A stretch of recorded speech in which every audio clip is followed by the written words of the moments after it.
찾으셨습니까? 네, 같이 읽어보겠습니다. 한 목소리로 함께 읽겠습니다. 사도와 함께 모이사 그들에게 분부하여 이르시되 예루살렘을 떠나지 말고 내게서 들은 바 아버지께서 약속하신 것을 기다리라. 아멘. 우리 옆 사람에게 이렇게 이야기하겠습니다. 성령 충만합시다.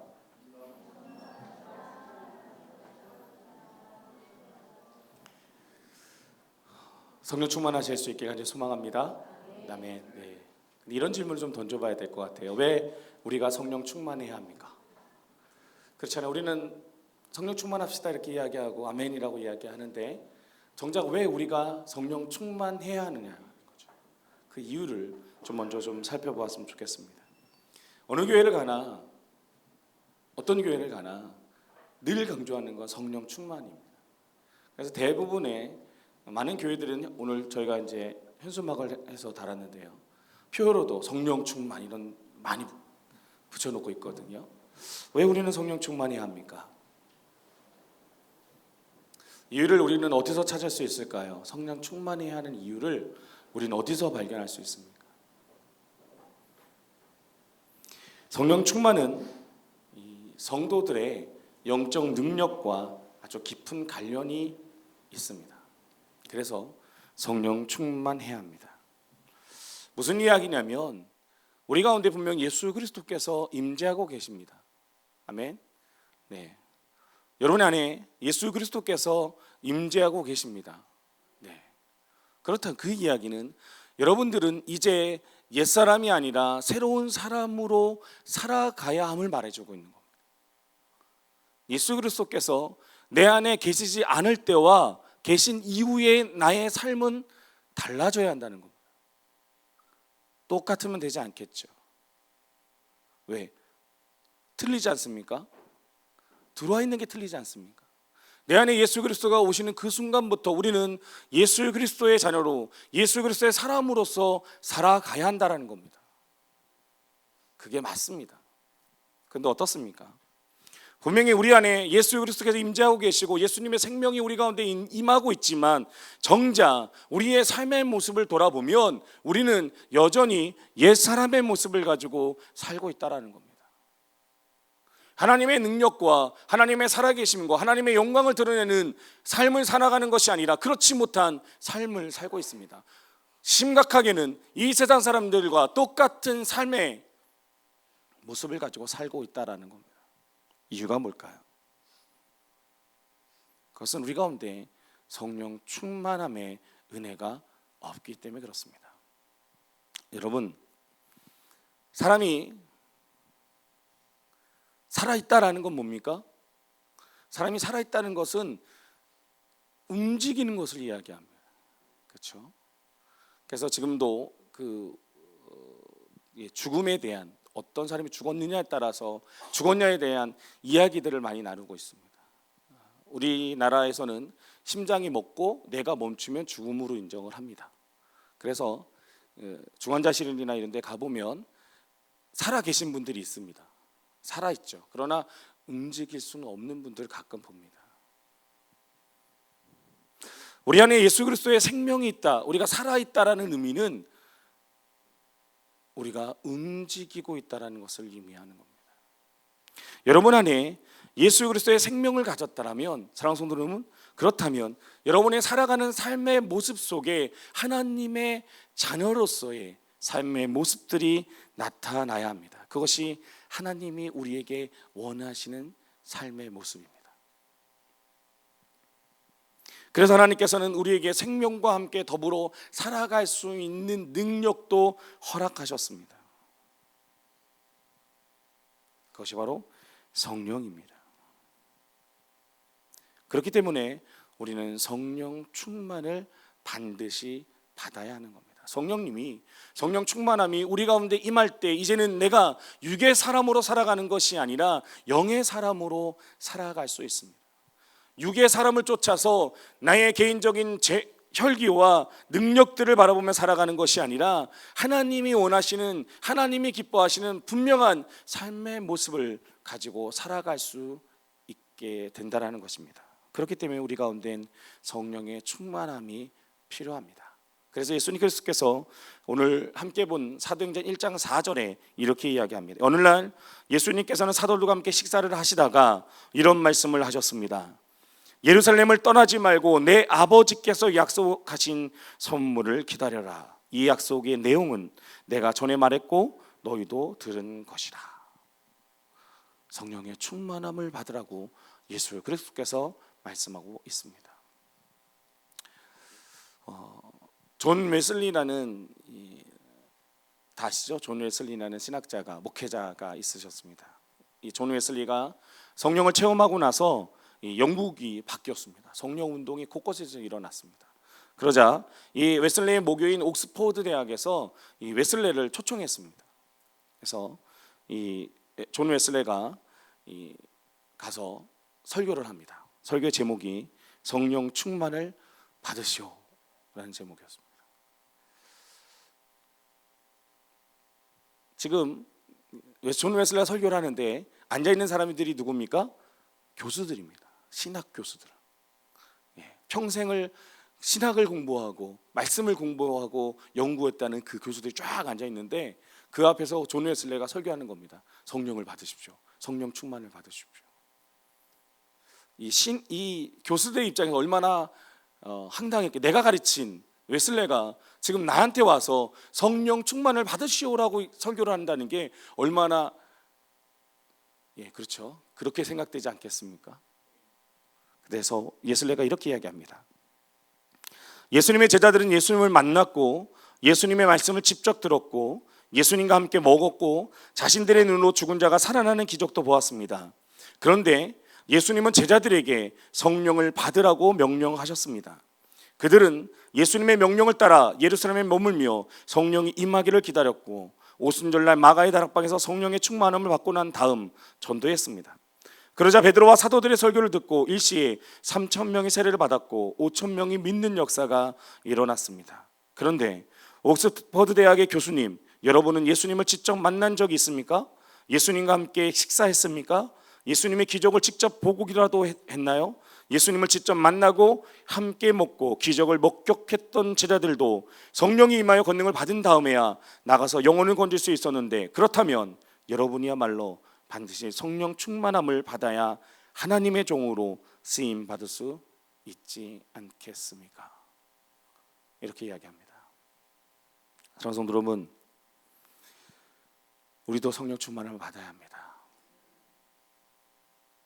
옥스퍼드 대학의 그 교수들만 성령 충만함을 받아야 되는 것이 아닙니다. 이 땅에 살고 있는 하나님을 아는, 그리스도를 아는 모든 사람들은 성령의 충만함을 받아야 합니다. 근데 가끔 우리가 성령 충만함을 받으려고 하면 이런 오해들을 합니다. 어떤 오해이냐? 나는 분명히 하나님을 간구하고 성령 충만을 간절히 받기를 구했지만 하나님께서 나에게 주시지 않는다라는 겁니다.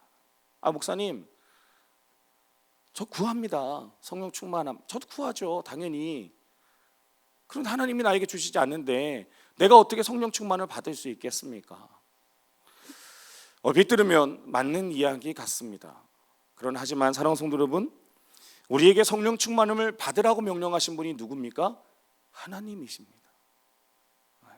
하나님께서 우리에게 성령의 충만함을 받으라고 명령하셨습니다. 그런 하나님께서 우리에게 성령을 주시지 않겠습니까? 주신다라는 겁니다. 오히려 하나님께서는 우리에게 놀랍도록 성령의 충만함을 부어주기를 원하고 계십니다. 그런데 우리가 준비되어 있지 않는 것입니다. 성령 충만을 받아야 될 우리의 그릇이 아직 준비되어지지 않았기 때문에 하나님의 성령의 충만함을 닮을 수 없다라는 겁니다.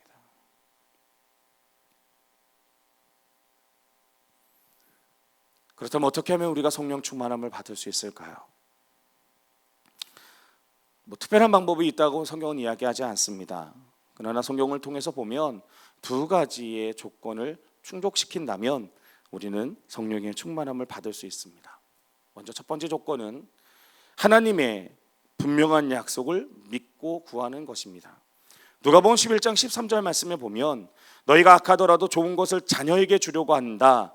하물며 하늘에 계신 아버지께서 간구하는 자에게 성령을 주시지 않겠느냐라고 이야기해요.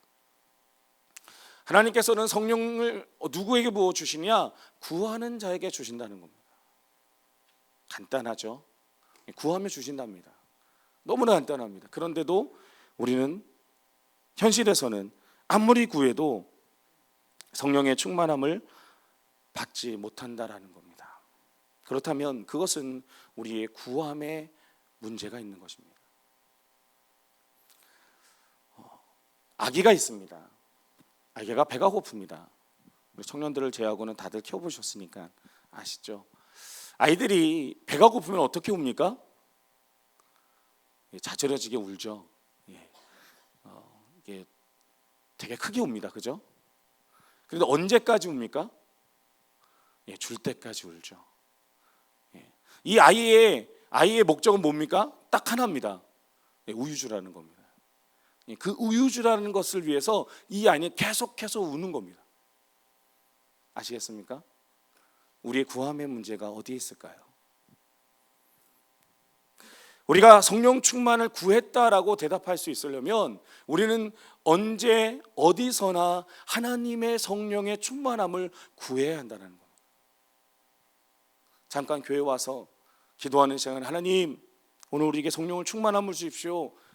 이고 돌아가서는 똑같은 삶의 모습을 가지고 살아가는 것이 아니라 여전히 세상 속에서 세상의 것들을 구하며 살아가는 것이 아니라 진정으로 하나님의 성령의 충만함을 받길 원한다면 아이가 우유를 구하는 것처럼 오직 하나 그 성령의 충만함만을 간절히 사모하며 구해야 한다는 겁니다. 누웠든지 일어났든지 홀로 있을 때든지 밤이든지 낮이든지 하나님의 성령이 우리 가운데 임하지 않으면 살 수 없습니다라고 고백하면서 하나님 앞에 간절히 고백하며 기도해야 된다는 거예요. 그럴 때 하나님의 성령의 충만함이 임할 수 있습니다. 사랑하는 성도분, 여러분의 삶 가운데 만약에 물질로 인해서 어려움이 닥쳤다고 한번 상상해 봅시다. 그럼 어떻게 살아가실 것 같습니까?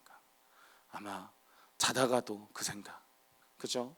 화장실에 가서도 그 생각, 밥을 먹다가도 그 생각, 친구를 만나가도 그 생각, 그죠? 그러지 않겠습니까?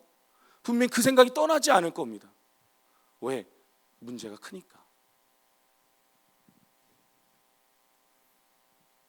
결혼은 우리의 구함의 문제가 있었다는 겁니다.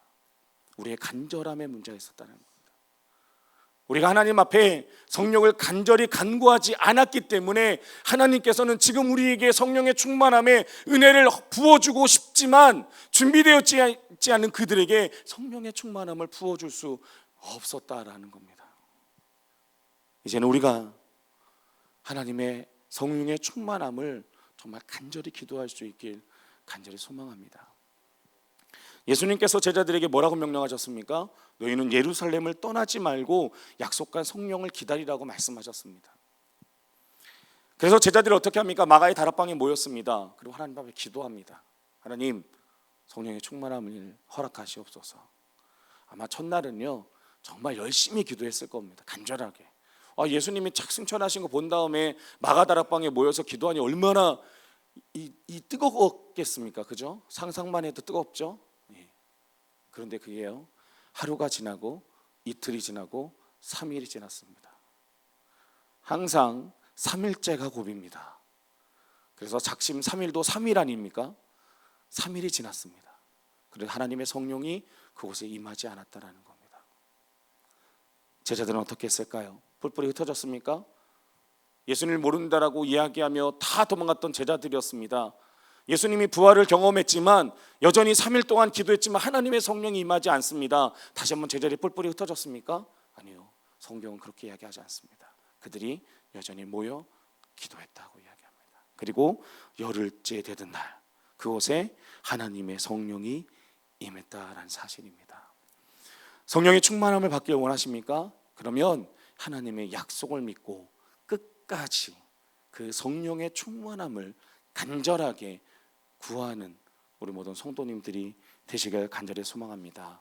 그렇다면 우리가 간절하게 끝까지 구해야 될 이 성령의 충만함은 도대체 무엇일까요? 무엇을 구해야 하는 겁니까? 그것은 바로 오직 예수님 한 분만이라는 고백의 믿음의 고백입니다. 성령 충만이라는 것은요, 예수님 한 분이면 충분하다라는 고백입니다. 오해하지 마십시오. 성령의 충만함을 구한다는 것이 어떠한 은사나 기적을 말하지 않습니다. 그것은 성령의 은사죠. 성령의 또 다른 능력들입니다. 우리가 먼저 구해야 될 딱 하나의 사실은 예수님만이 나의 모든 것이 되십니다. 예수님, 전 다 없어도 오직 예수님만이면 됩니다라는 고백이 우리들 가운데 나타날 수 있길 소망합니다. 사랑하는 성도 여러분, 우리가 성령 충만함을 구하며 우리가 구해야 될 단 하나의 사실은 바로 예수 그리스도입니다. 그 예수 그리스도를 구하는, 예수 그리스도만이라고 고백하는 우리 성도들이 되시길 간절히 소망합니다. 두 번째, 우리가 성령 충만을 받기 위해 두 번째 단계는요, 완전한 순종입니다. 사도행전 5장 31절 말씀에 보면 우리는 이 일의 증인입니다. 또한 하나님께서 자기에게 복종하는 사람에게 주신 성령 역시 그렇습니다 라고 이야기합니다. 하나님께서 어떤 사람에게 성령을 부어주셨습니까? 하나님께 복종하는 사람이라고 얘기합니다. 성령 충만은 어려운 것이 아닙니다. 성령 말씀대로 따라간다면 하나님께 복종하며 성령 충만함을 주신다는 겁니다. 참 쉽죠? 네. 오늘 이 밤 이 쉬운 성령의 충만함을 받으시길 바랍니다. 네. 뭐 하면 된다고요? 하나님께 복종하면 됩니다.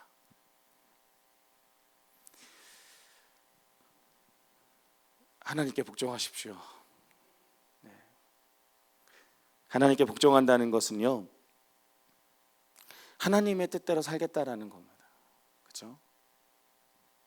근데 하나님의 뜻대로 살아가는 것이 너무나 어렵습니다. 하나님께 완전히 순종한다는 것은 그렇기 때문에 우리의 힘으로는 할 수 없습니다. 하나님께서 힘을 주시지 않으면 하나님의 뜻대로 살아갈 수 없습니다. 그러나 모든 사람들에게 하나님께서 이 능력을 주시냐? 그렇지는 않다라는 겁니다. 하나님의 뜻대로 살겠다라고 다짐하고 고백하는 사람에게만 하나님이 하나님의 뜻대로 살아갈 수 있는 능력 또한 허락하신다라는 겁니다. 그래서 오늘 이 밤에 우리가 하나님 앞에 그렇게 고백했으면 좋겠습니다. 내가 하나님의 뜻대로 살겠습니다. 성령님이 어떤 길로 인도하든지 순종하겠습니다.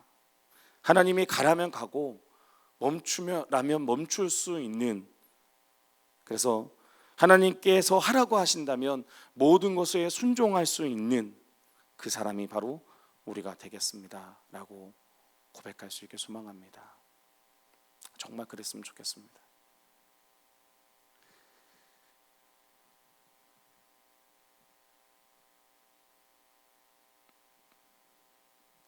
이렇게 살아야 되는데요, 사실 우리는 이것이 너무 두렵습니다. 하나님이 말씀하시는 대로, 하나님이 가라는 대로, 하나님이 달라는 대로 다 드리고 살아가야 되는데 사실 이게 너무 두렵습니다. 그래서 주저합니다. 혹시 하나님께서 나에게 그런 마음을 주실까 봐 대려 그 자리가 생길 것 같으면 피합니다. 혹시 하나님이 이 밤에 나에게 마음을 주셔서 야, 너 선교사로 가야 되겠어. 아프리카에 지금 굶주린 사람들이 얼마나 많은지 아니? 네가 가서 그 일 좀 해결해라 라고 말씀하실까 봐 그런 은성을 들으려고 하지 않습니다.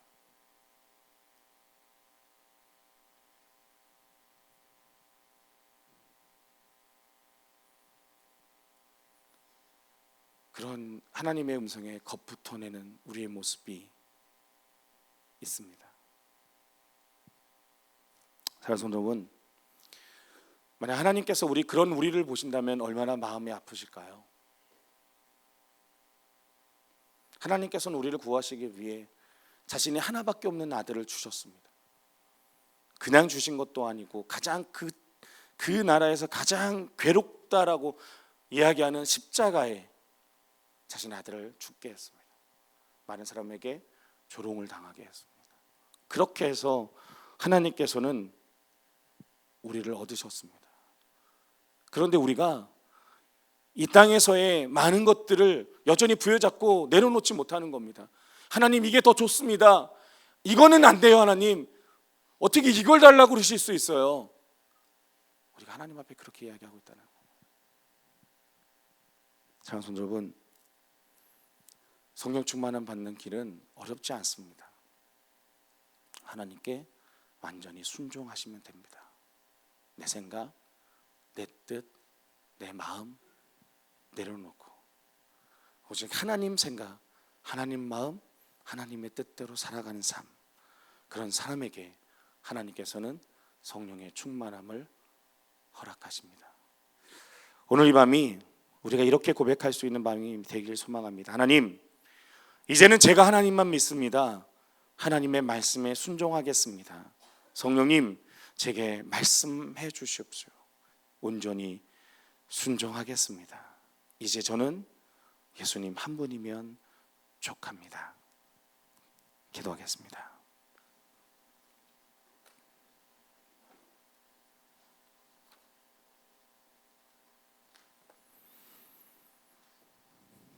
사랑의 하나님, 오늘 이 밤에 하나님의 성령의 능력을 우리에게 허락하여 주시옵소서. 다른 것을 구하지 않겠습니다. 다른 것을 바라지 않겠습니다. 오직 성령님만을 간절히 간구하며 나가겠습니다. 성령 하나님, 약속하신 하나님의 성령을 우리에게 부어 주시옵소서. 함께 하실 것을 믿으며 예수님의 이름으로 기도합니다. 함께 찬양하겠습니다.